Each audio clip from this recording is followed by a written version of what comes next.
I need to ask you this question because we are all here and entrepreneurs are listening to you and there are a few feedback that are agreeing with you. But in 2 minutes each, Bomi, will start with you. What do you think needs to happen so that we can better position African entrepreneurs to be able to capitalize on climate innovation?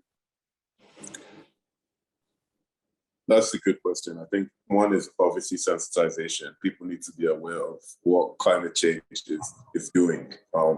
People might not be aware. Yeah, I think, and the fear is, we'll start caring when it's too late. So climate change, I think, probably doesn't figure in Nigerians' top 10 problems that they face on a daily basis, but it really does, exacerbate all these other issues that you might be facing. So insecurity, cost of food, all these things are, related to climate change. So I think people need to be, one, aware of that, and, they need to almost see the effects. And two, I think is where I think we've begun to do a better job, obviously, is building the research capabilities of, and doing, I guess, a bit more extension and supporting innovators and entrepreneurs and farmers who do these things. I guess in Nigeria at the moment, there's been steps specifically with energy generation. So, I mean, there are quite a few firms who do solar, and who've done huge amounts of support.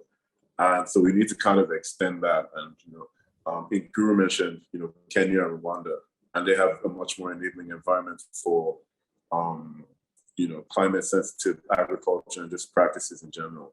So we need that, also that public push and that whole general, it needs to be very high on our agenda, because we can't really take the same path of development as the Western nations did.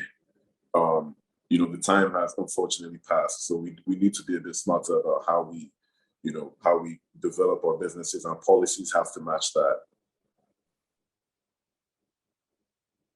Amazing, thank you very much. Nkiru? No problem. Same question. Yeah, can you repeat it again, please?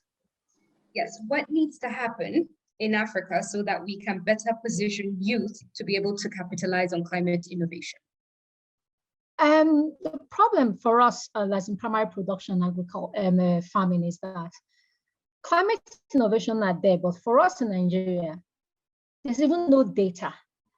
Before you can sensitize somebody about the climate changes and all that, there has to be data availability, and also the accuracy of the data available for us. Because yes, the youth have to take advantage of what is happening. But let me even give you an example for something where climate affects us, for one. We know typically during the rainy season, we know the rainy season period starts from April to June up to about September. That has changed. Sometimes the rains come very late, sometimes the rain come very early.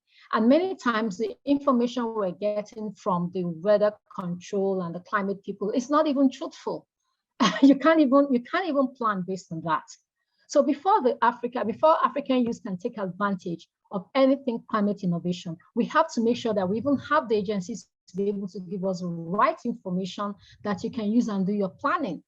And if you're taking advantage of any climate information, it has to work hand in hand with market information. What do I mean is, during the rainy season, it's easy to grow vegetables, but that is the worst time to grow vegetables, because when you take it to the market, it is to a penny because everybody can grow it. So as much as having the climate information and being able to leverage on it, you have to also make sure that the agencies giving you that or other agencies are supporting the market information. Because if the two don't go in hand, whatever you get from climate information and use it to do your innovation and go to market might be the worst time to take advantage of whatever innovation it is.